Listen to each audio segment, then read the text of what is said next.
Salut à tous, c'est Robin Mace. Vous avez pu entendre en début de vidéo le Nocturne numéro 3, opus 4 de Johann Caspar Merz. C'est une pièce qui est réservée plutôt aux guitaristes avancés, surtout concernant le tempo à atteindre et l'exigence musicale concernant les nuances. Avant d'entrer dans le tutoriel du morceau, un petit mot concernant le compositeur. Johann Caspar Merz, c'est un guitariste-compositeur autrichien qui a vécu dans la première moitié du 19e siècle. On peut considérer que son style d'écriture est romantique et il s'inspire d'ailleurs des compositeurs connus comme Schumann, Mendelssohn ou encore Schubert. Il propose souvent un jeu assez virtuose dans ses pièces. Parmi ses compositions, j'apprécie personnellement l'élégie ou encore la Rimembranza. Son répertoire est aussi souvent d'inspiration orchestrale et le nocturne qu'on voit dans ce tutoriel ne fait pas exception à ce caractère. On va décortiquer un petit peu tout le morceau, sachez juste que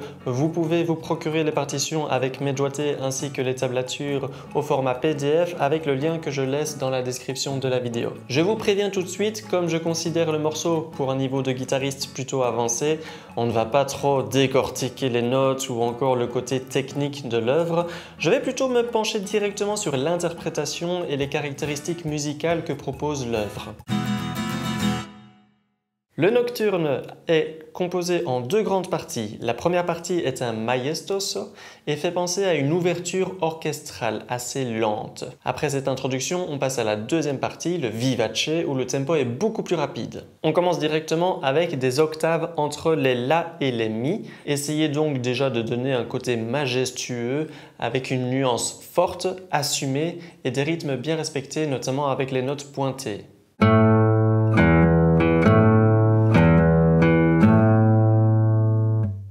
Dans cette partie maestoso, n'hésitez pas à prendre du temps. On a souvent peur des silences, mais pourtant cela fait partie intégrante de la musique.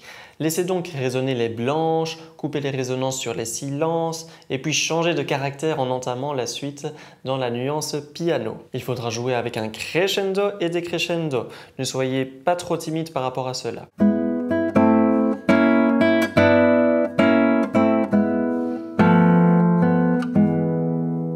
Après cela, on a le même dessin avec les octaves et le même changement de caractère.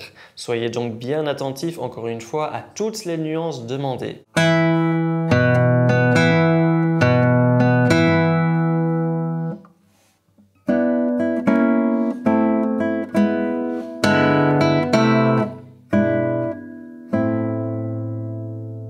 À partir de la mesure 9, on rencontre des triolets, notamment avec des notes répétées sur lesquelles se trouvent des petits points qui représentent le staccato. Pensez donc à détacher les notes les unes des autres et contrastez cela avec un beau legato pour la descente de la gamme. À la mesure 11, on rencontre une petite ornementation à faire rapidement et en fin de mesure, un accent. Soyez donc bien attentifs à ces petits détails musicaux qui apporteront du relief à votre jeu.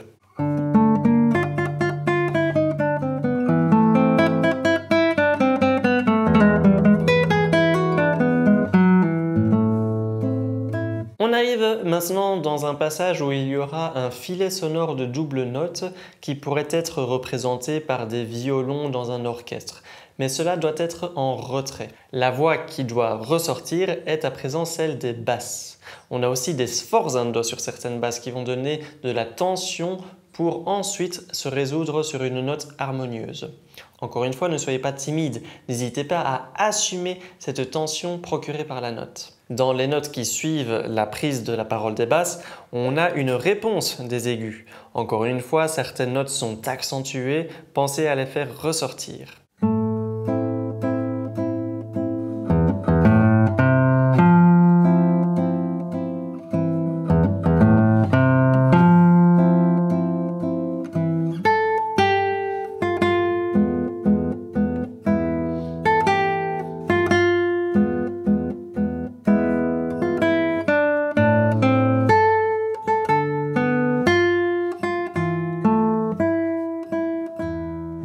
Pour les dernières mesures du maestoso, je propose un doigté qui permet de connecter les fa aigus accentués avec les mi première corde à vide.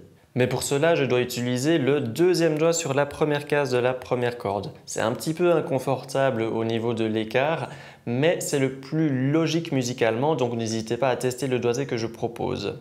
Voici la fin de la partie Maestoso.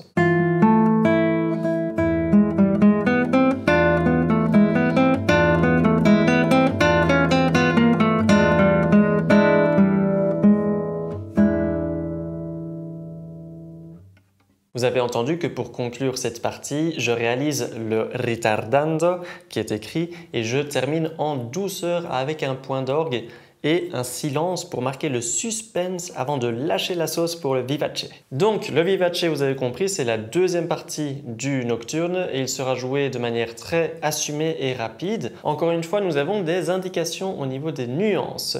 On commence par un forte et après on verra aussi que certaines notes ou accords sont accentués. Ce n'est pas indiqué sur la partition, mais sur la mesure 26, j'aime proposer un couplet frappé pour passer du Do dièse au Ré. Cela facilite l'exécution tout en conservant un joli legato. Au niveau du jeu des basses, pensez à les couper pas trop tard, histoire de ne pas avoir trop de résonances qui se superposent inutilement et donc proposer un jeu plutôt propre. Je vous joue toute la première section jusqu'à la mesure 37.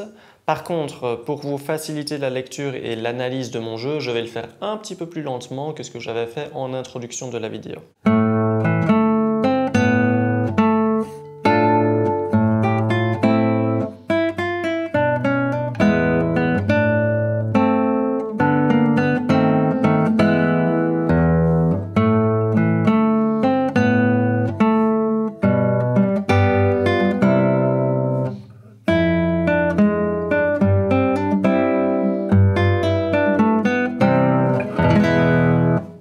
Après, le même thème rencontré au début du vivace revient. Vous aurez compris que c'est une sorte de refrain qui reviendra régulièrement jusqu'à la fin du morceau. Néanmoins, le compositeur propose de jouer cela en piano à la mesure 38. Cela va donc contraster par rapport à la première exposition du thème. La direction de cette phrase sera également modifiée à la mesure 49, ce qui permet de ne pas répéter exactement la même section que le début du vivace.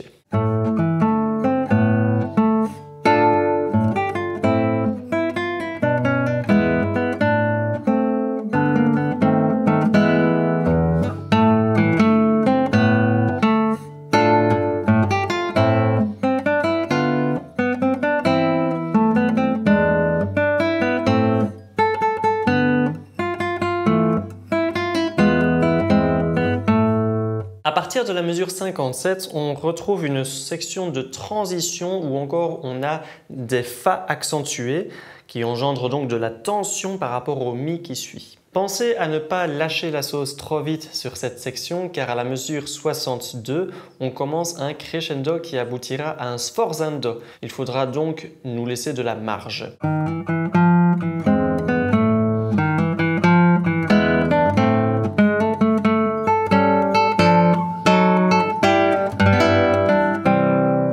À partir de la mesure 66, on rencontre une section plus douce au niveau de l'harmonie.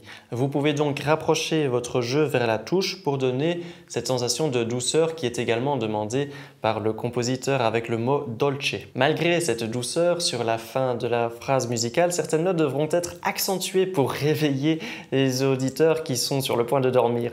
En réalité, même si les accents sont situés au-dessus de la portée, je préfère personnellement les exécuter sur la voix des basses qui propose une petite gamme qui descend Fa, Mi, Ré, Do.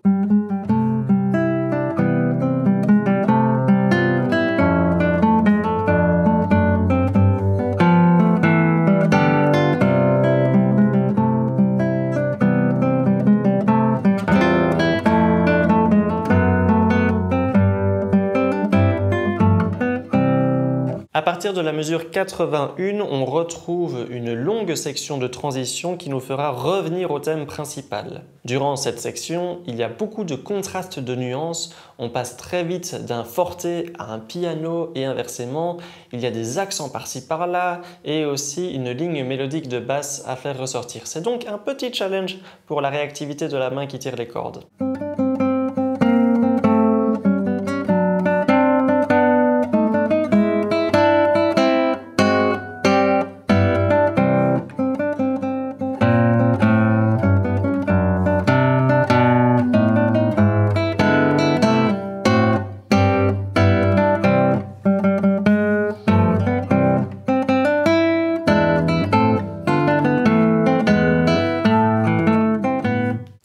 quand j'arrive sur la mesure 102, le thème du début du vivace revient. Vous pouvez revenir en force sans problème pour marquer la fin du morceau qui s'approche de plus en plus.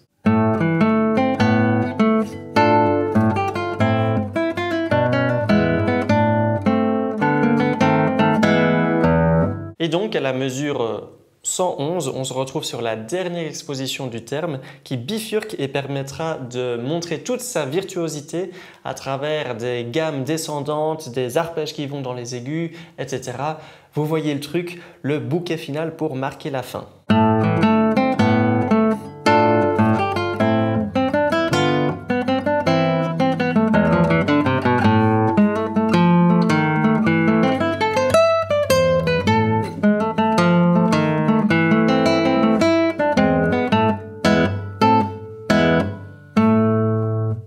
Voilà, ça m'aura demandé beaucoup de temps au total pour éditer la partition, les tablatures, écrire la vidéo, tourner et éditer la vidéo. Donc n'hésitez pas à soutenir avec le petit pouce en l'air et à me donner un retour en commentaire. Si vous appréciez mon contenu, n'hésitez pas aussi à faire parler du site autour de larosace.com autour de vous.